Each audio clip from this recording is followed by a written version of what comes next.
지옥의 지하 3층 북관.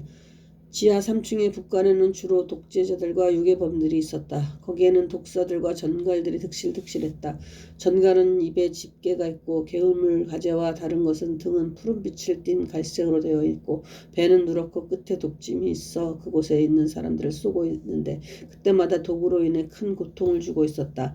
내가 아는 얼굴로서는 여러 나라에서 군사 독재를 한 독재자들이 보였고 또 역사적으로 유명한 유괴범들의 얼굴도 보였다. 왜 독재자들을 그렇게 엄하게 심판하시는 것일까? 강양욱 목사의 설명은 간단했다. 그들은 민족애라는 거짓의 허울 속에서 자신의 영달을 누린 자들이기 때문이라고 했다. 현대에 와서 인권을 존중하는 경향이 많아지고 있는 것이 사실이지만 또 다른 한편으로는 인권을 말살하는 독재자들이 아프리카와 아시아에 많이 나타나고 있는 것도 부정할 수 없는 사실이다. 독재자들의 성장 과정을 보면 다 부모에게서 사랑을 받지 못한 가운데 자랐고 가난 속에서 많은 사람들에게 학대를 받았으며 동물 취급을 당한 자들이었다.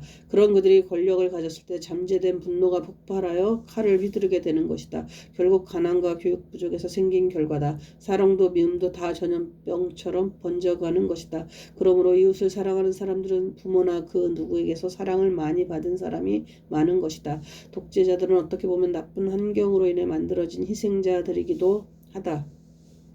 그러나 그것은 하나님 앞에서 변명이 되지 않는다. 인간은 다 하나님의 형상대로 지음을 받았기 때문에 모든 사람들과 평화를 누리며 더불어 살아가야 한다.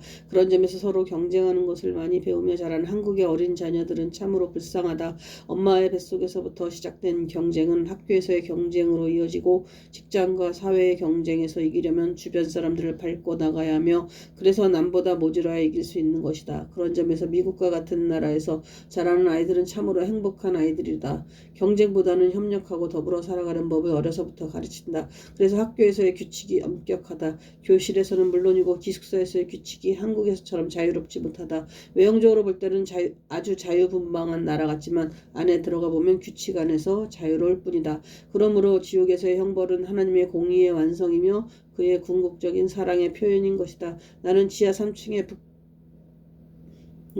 3층의 북관에서 유괴범들도 많이 보았다. 나는 특히 유괴범들에 대해서 관심이 많았다. 그 이유는 여러 해 전 가련동에 살 때 앞집 어린아이가 유괴당하여 결국 죽은 사건이 발생했는데 그때 온 주민들이 두려움에 쌓여 한 달 동안 잠을 이루지 못한 적이 있었기 때문이다. 집집마다 형사들이 조사를 하고 지키고 그래서 얼마나 두려웠는지 모른다. 그때 아들을 유괴당한 부모들은 거의 반미치거리가 되었고 끝내 아기 엄마는 슬픔을 이기지 못하여 자살하고 말았다. 그처럼 부모에게는 물론이고 주변 사람들에게도 유괴 사건은 끔찍한 것이다. 더욱이 영화 밀양에서 아들을 유괴당하고 울부짖는 전도연의 눈물의 연기를 보고 더 많은 자극을 받았다. 또 16년 전 9살 난 고 이형호 군의 유괴 사건을 다룬 박진표 감독의 그놈 목소리의 실제 목소리가 밤이면 나를 괴롭혔기 때문이다. 나는 영화광이긴 하지만 이런 끔찍한 영화를 보면 여러 날 동안 잠을 이루지 못한다. 나는 액션물을 좋아하기 때문에 본의 아니게 끔찍하고 잔인한 영화를 많이 접하게 된다. 랜섬이란 영화에서 볼 수 있듯이 액션물 가운데 가장 끔찍한 것은 유괴범에 대한 영화다. 실제로 유괴 사건이 많이 일어나는 이유는 쉽게 대상을 구할 수 있기 때문이다. 아이들과 부자자들은 자기들을 방어할 만한 힘이 없기 때문에 희생제물이 되기 쉽다. 유괴 사건은 해외에서도 많이 일어난다. 1996년에 텍사스에서 7시간 만에 무참히 살해된 소녀 엠버 해거만의 경우는 미국 전체를 떠들썩하게 만들었다. 그 엠버 경고 제도가 생겼다. 1996년 조지 부시 대통령이 유괴와의 전쟁을 선포한 후에 만든 제도인데 그로 인해 유괴 사건이 많이 줄어들고 있다고 한다. 유괴 사건이 일어나면 비밀리에 수사를 하는 것이 아니라 유괴범의 몽타주와 그 정보를 텔레비전과 라디오 및 도로의 표지판에 바로 보내어 범인을 전국적으로 수색하도록 한 일종의 어린이 보호법이다. 우리나라와는 전혀 다른 방법을 취하고 있는 것이다. 그래서 엠버란 소녀의 이름을 따서 엠버란 어린이 보호법이 생겼다. 유괴범 중에도 살인까지 한 자들은 살인자의 범주에 들어있었고 비록 살인을 하지 않았더라도 어린아이들과 또 힘없는 부녀자들을 유괴해서 성폭행을 한 자들은 3층 동관에 갇혀 있었다. 이처럼 유괴 사건은 죄 중에서도 가장 악질적인 죄다. 인간성을 말살한 죄이기 때문이다. 지하 3층 북관에서 보니 어린이 유괴범은 하루 종일 로마 시대 채찍처럼 생긴 회초리를 맞으며 자기가 유괴했던 어린아이가 싸는 오줌과 똥을 먹고 있었고 젊은 여자들을 성폭행했던 했던 자들은 하루 종일 여자가 배설한 똥과 오줌을 먹는 심판을 받고 있었다. 최근엔 유괴범에 대한 법적 단속이 심해졌지만 유괴범들의 범죄 수법도 점점 더 교활해지고 있다. 최근에는 중국에서 한국과 미국에까지 전화를 걸어 돈을 뜯어내는 사기범들도 부쩍 많아졌다.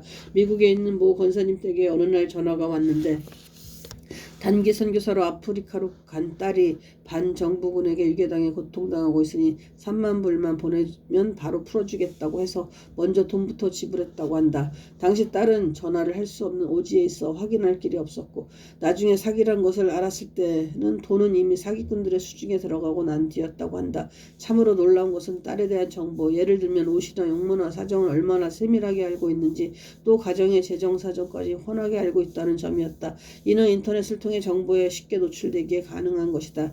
또 얼마 전에는 전화가 왔는데 대법원이라고 하면서 집에 있는 내 아내를 찾았다. 아내의 비자카드가 홍콩의 마약단에 의해 이용되어 한국 법원에서 외환법 위반으로 아내가 고발되었다는 것이었다. 빨리 처리해야 한다고 잠시 후에 경찰서에서 연락이 올 것이라고 했다. 아닌 게 아니라 그의 말대로 3분 후에 경찰서로 가면서 전화가 왔다.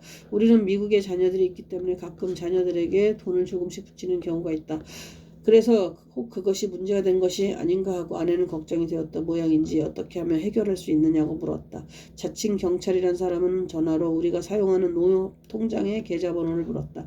우리는 한 번도 농협 통장을 사용한 적이 없었기 때문에 순간 아내는 위층에 있는 통장 서랍을 보아야 알 수 있다고 핑계를 댔다. 그러면서 잠시 후에 알려주겠으니 전화번호를 알려달라고 했다. 그는 대담하게도 주저하지 않고 자신의 번호를 알려주었다. 아내는 곧바로 경찰서에 그런 사람이 있는지를 확인했다. 경찰서에서는 그런 사람은 없다고 하면서 소환할 때는 문서를 사용하지 절대로 전화로 통장 계좌 번호를 운운하는 일은 없다고 하면서 사기꾼이니 조심하라고까지 일러주었다. 이처럼 자녀들을 둔 부모의 연약한 마음을 이용해서 돈을 뜯어내는 새로운 사기 수법도 많아졌다. 경찰서에 문의해보니 전화가 대부분 중국에서 오기 때문에 어떻게 잡을 수가 없다고 했다. 우리말에 능통한 조선족을 이용한 이 사건을 국가적으로 어떻게 할 수가 없다는 것이다. 심지어는 한국 사람들이 중국에 가서 회사를 차려놓고 그런 짓을 하는 경우도 많다고 한다. 나는 가장 지긋지긋한 지옥 3층을 지나 좀 낫다는 2층으로 올라갈 수 있었다. 개인적으로는 도저히 올라갈 수 없는 곳이었지만 천사들의 특별 배려로 가능했다.